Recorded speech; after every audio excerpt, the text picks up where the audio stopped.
কি খবর জেঠু? জেঠু, আমি তোমার আত্মীয় নাকি? বউ মাটির চুলায় রান্না করতে পারবে না বলে আমরা বাজারে গ্যাস কিনতে যাই, আর বাইকের তেল শেষ হয়ে গেলে তেলে পাম্পে চলে যাই, তারপর নিজের বিসি দুটো বিক্রি করে তেল কিনতে হয়।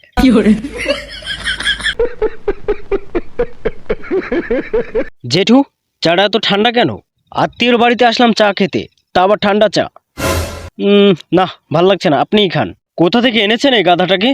আসলে স্যার, ও একটু গাঁজা খেয়ে আছে তো। আমার আজকেই 2টো সিলিন্ডার চাই, তা নাহলে আমার বউর হাতে মার খেতে হবে। এখানে আপনাদের ব্যক্তিগত কোনো কথা শুনতে আমি আসিনি। ওদেরকে লকআপে ভরুন আর পেছন থেকে পেট্রোল বার করুন। মনে হয় আমরা এখানে আসার আগে জেঠুর পেট পেট্রোলে ভরে দিয়েছে। কি জেঠু?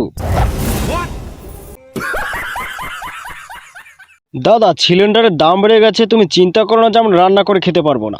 তোর তো কোনো চিন্তা নেই, যদি বিয়ে করতি তাহলে বুঝতি কিসের চিন্তা। আরে দাদা, এত চিন্তা করছো কেন তুমি? আমি থাকতে তোমার কোনো চিন্তাই নেই। আরো 1 সপ্তাহ ওয়েট করো। এই কয়টা দিন বৌদিকে চুলায় রান্না করতে বলো। হারাম জাদা, তোর বৌদিরা তাকে আমাকে মার খাওয়াবি নাকি? 2 দিন মাটি চুলে রান্না করাইছি বলে আমার গোষ্ঠী উদ্ধার করছে। আরে এত চাপ নিচ্ছ কেন? তোর জন্য 1 সপ্তাহ না খেয়ে আছি। যা করার আমাকেই করতে হবে। 1 মাস ধরেই গ্যাসের দামটা বেড়েই চলেছে। যখন গ্যাসের দাম একদম ডাউনে চলে যাবে, অমনি বাজারে গিয়ে তাড়াতাড়ি গ্যাসের সিলিন্ডারগুলো কিনে নিয়ে আসবো।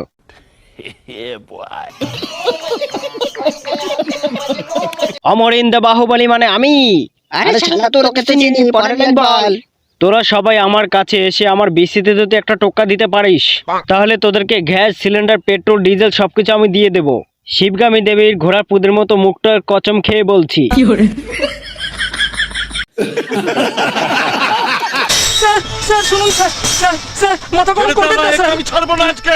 এই শালার ভাবে, আমার বড় গ্যাসের সিলিন্ডার চুরি করা।